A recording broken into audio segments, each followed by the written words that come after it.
Bismillahirrahmanirrahim. Assalamualaikum warahmatullahi wabarakatuh. Perkenalkan, nama saya Fadila Putri Rahmanti dengan NIM 203111206 kelas PAI 5F. Sebelumnya saya ucapkan terima kasih kepada Bapak Khalis Firmansyah SHI MSI selaku dosen pengampu mata kuliah Masailul Fiqih. Saya di sini akan sedikit menjelaskan tentang pencangkokan organ tubuh. Langsung saja kita masuk ke materi yang pertama, yaitu pengertian dari pencangkokan atau biasa kita sebut sebagai transplantasi, yaitu pemindahan organ tubuh yang mempunyai daya hidup yang sehat untuk menggantikan organ tubuh yang tidak sehat atau tidak berfungsi dengan baik, yang apabila diobati dengan prosedur medis biasa itu harapan untuk sembuh itu sangat kecil atau bahkan tidak ada lagi. Nah, yang selanjutnya, transplantasi organ tubuh yang banyak dibicarakan oleh kalangan ilmuwan baik agamawan atau rohaniawan pada saat ini itu adalah mengenai 3 macam organ tubuh yang bisa dilakukan transplantasi atau donor, yaitu mata, ginjal, dan jantung. Nah, kemudian transplantasi organ tubuh ini termasuk masalah ijtihad karena tidak ada hukumnya secara eksplisit, baik itu di dalam Al-Quran maupun di dalam sunnah atau hadis. Nah, kemudian lalu bagaimanakah pandangan Islam terhadap transplantasi ketiga organ tubuh, yaitu mata, ginjal, dan jantung? Jawabannya itu tergantung pada kondisi si pendonor. Yang pertama, kondisi pendonor itu dalam keadaan sehat, kemudian yang kedua dalam keadaan koma atau hampir meninggal, dan yang ketiga donor dalam keadaan meninggal. Kemudian yang pertama yaitu donor dalam keadaan hidup sehat, yaitu pencangkokan mata yang meliputi selaput bening mata atau kornea mata, kemudian ginjal, jantung dari donor dalam keadaan hidup sehat itu dalam Islam tidak dibenarkan atau dilarang, karena sesuai dengan firman Allah dalam Quran surat Al-Baqarah ayat 195 yang berbunyi, Bismillahirrahmanirrahim, walawulku biaidikum ila tahlukah, yang artinya, dan janganlah kamu menjatuhkan dirimu sendiri ke dalam kebinasaan. Nah, dalam ayat itu mengingatkan bahwa manusia itu tidak boleh gegabah dalam memutuskan segala sesuatu yang berakibat fatal bagi dirinya sendiri, sekalipun itu untuk tujuan kemanusiaan. Misalnya, dia itu menyumbangkan sebuah matanya atau sebuah ginjalnya kepada orang lain yang buta atau tidak berfungsi ginjalnya itu tadi. Selain dia mengubah ciptaan Allah, dia juga nantinya akan bisa menghadapi resiko yang sewaktu-waktu dia itu mengalami ketidaknormalan atau tidak berfungsinya organ mata atau ginjalnya yang tinggal satu itu. Kemudian dasar dilarangnya yang kedua itu ada kaidah hukum Islam yang berbunyi darul mafasid muqaddamu ala jalbil masolih, yang artinya menghindarkan kerusakan atau resiko itu didahulukan atas menarik kemaslahatan. Misalnya, dia itu menolong orang dengan cara mengorbankan dirinya sendiri, itu bisa berakibat fatal bagi dirinya sendiri. Nah, itu tidak diperbolehkan atau dilarang di dalam Islam. Kemudian kaidah hukum yang ketiga ada yang berbunyi ad-dararu la yuzalu bid-darari, yaitu artinya bahaya tidak boleh dihilangkan dengan bahaya lain. Itu misalnya bahaya yang mengancam jiwa si A itu tidak boleh dihilangkan dengan cara dia itu menimbulkan bahaya baru yang mengancam orang yang menolong si A. Kemudian donor dalam keadaan koma atau hampir meninggal. Nah, pencangkokan mata, ginjal, dan jantung dari donor dalam keadaan koma atau hampir meninggal ini dalam Islam juga tidak dibenarkan atau dilarang, karena dasar yang pertama ada hadis riwayat Malik dari Ammar bin Yahya, riwayat Al-Hakim, Al-Baihaqi dan Al-Daruqutni dari Abu Sa'id Al-Khudri, dan riwayat Ibnu Majah dari Ibnu Abbas dan Ubaidah bin Al-Samit yang bunyinya la dororo wala dirar, yang artinya tidak boleh membuat mudarat pada dirinya dan tidak boleh pula membuat mudarat pada orang lain. Misalnya seseorang yang mengambil organ tubuh dari seorang donor yang dia itu belum meninggal, nah secara langsung dia itu membuat mudarat pada si pendonor tadi dan berakibat mempercepat kematiannya. Nah, kemudian dasar yang kedua, manusia itu wajib berikhtiar untuk menyembuhkan penyakitnya demi mempertahankan hidupnya. Tetapi hidup dan mati itu juga di tangan Allah, karena itu manusia tidak boleh mencabut nyawanya sendiri atau mempercepat kematian orang lain, sekalipun dilakukan oleh dokter dengan maksud dan tujuan untuk mengurangi atau menghentikan rasa sakit atau penderitaan dari si pasien. Kemudian yang ketiga donor dalam keadaan telah meninggal. Nah, pencakokan mata, ginjal, dan jantung dari donor dalam keadaan telah meninggal, baik itu secara yuridis dan klinis, dalam Islam ini diizinkan, yaitu dengan syarat yang pertama, apabila si resipien atau penerima donor itu berada dalam keadaan darurat yang mengancam jiwanya dan sudah menempuh pengobatan secara medis dan non medis tetapi tidak berhasil.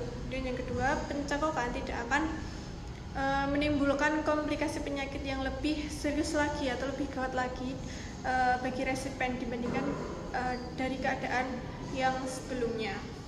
Dasar yang memperbolehkan donor dalam keadaan yang sudah meninggal itu yang pertama ada Quran surat Al-Baqarah ayat 195 yang berbunyi Bismillahirrahmanirrahim wala wulqu biaidikum ila tahlukah, yang artinya dan janganlah kamu menjatuhkan dirimu sendiri ke dalam kebinasaan. Nah, pada ayat ini dapat dianalogikan bahwa Islam itu juga tidak membenarkan atau tidak membiarkan orang itu dalam keadaan maut atau bahaya yang mengancam dirinya, yaitu yang berupa tidak berfungsinya organ tubuhnya tadi. Maka pencakokan organ tubuh ini tadi merupakan solusi yang baik untuk menyembuhkan si pasien. Kemudian dasar yang kedua, Quran surat Al-Maidah ayat 32 yang bunyinya Bismillahirrahmanirrahim wa man ahyaha fa'aka'annama ahyanna jami'an, yang artinya dan barang siapa yang memelihara kehidupan seorang manusia maka seolah-olah ia memelihara kehidupan manusia semuanya. Nah, dalam ayat ini menunjukkan bahwa Islam itu sangat menghargai tindakan kemanusiaan yang dapat menyelamatkan jiwa manusia. Nah, misalnya seseorang yang secara sukarela atau ikhlas hati dia itu mau menyumbangkan atau mendonorkan organ tubuhnya seperti mata, ginjal, dan jantung kepada orang lain, dalam Islam itu dibolehkan karena sesuatu yang dapat menolong jiwa sesama manusia, bahkan itu dipandang sebagai amal perbuatan yang tinggi nilainya. Kemudian dasar yang ketiga ada hadis Nabi yang bunyinya tadawu ibadallahi fa innallaha lam yadha da'an ila wada'alahu dawa'an ghaira da'in wahidil haram, yang artinya berobatlah kamu hai hamba-hamba Allah, karena sesungguhnya Allah tidak meletakkan suatu penyakit kecuali Dia juga meletakkan obat penyembuhnya selain penyakit yang satu, yaitu penyakit tua. Hadis riwayat Ahmad bin Hanbal, At-Tirmizi, Abu Daud, An-Nasai, Ibnu Majah, Ibnu Hibban, dan Al-Hakim dari Utsman bin Syarif. Dalam hadis tadi itu menunjukkan bahwa umat Islam itu wajib berobat jika mereka itu menderita sakit apapun penyakitnya, karena suatu penyakit itu pasti ada obatnya, kecuali memang penyakit yang tidak bisa ditemukan obatnya seperti penyakit tua, HIV, kanker, atau AIDS. Nah, dasar yang keempat ada kaidah hukum Islam yang berbunyi ad-dararu yuzalu, yang artinya bahaya itu dilenyapkan atau dihilangkan. Misalnya seseorang yang menderita sakit jantung atau ginjal yang sudah stadium akhir atau gawat, maka untuk menghadapi bahaya tersebut menurut kaidah hukum Islam tadi harus segera ditanggulangi atau dilakukan pengobatan. Nah, jika sudah dilakukan pengobatan baik itu secara medis maupun non medis sudah tidak bisa ditolong, maka untuk menyelamatkan jiwanya pencangkukan jantung atau ginjal itu diperbolehkan jika dalam keadaan darurat. Kemudian dasar yang terakhir itu ada menurut hukum wasiat. Nah, jika seseorang yang sudah meninggal sebelumnya dia itu sudah berwasiat, maka keluarga yang ditinggalkan itu wajib menunaikan wasiat tersebut, termasuk wasiat untuk mendonorkan organ tubuhnya, baik itu untuk kepentingan kemanusiaan. Maka keluarga yang ditinggalkan atau ahli waris itu wajib membantu pelaksanaan wasiat dari si orang yang sudah meninggal tadi.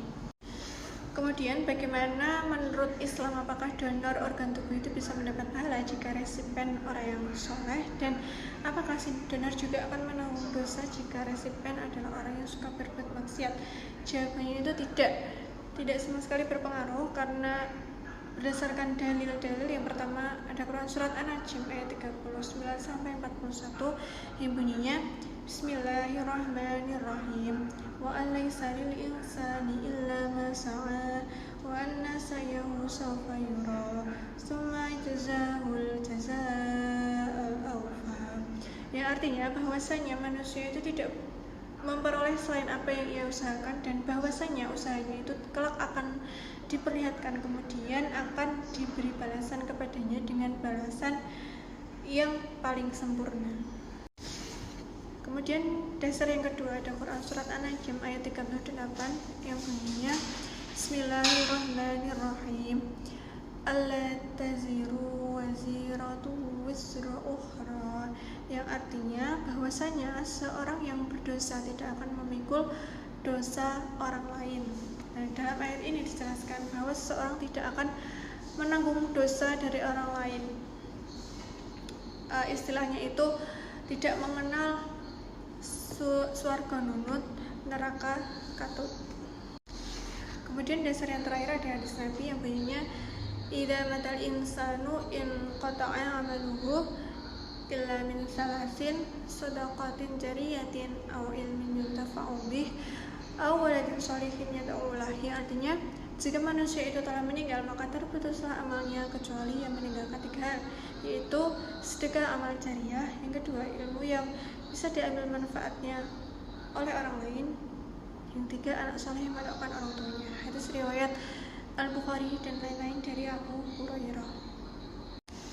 Nah, dari hadis itu tadi dapat diambil kesimpulan bahwa seseorang yang mendonorkan organ tubuhnya itu tidak bertanggung jawab atas perbuatan si resipen atau penerima donor, sebagaimana si pendonor itu tidak berhak memperoleh pahala dari apa amalan-amalan yang telah diperbuat oleh si resipen, karena sumbangan organ tubuh itu tidak termasuk ke dalam kategori 3 hal yang telah dijelaskan dalam hadis tadi, seperti sedekah amal jariah, ilmu yang bermanfaat, dan anak soleh yang mendoakan kedua orang tuanya.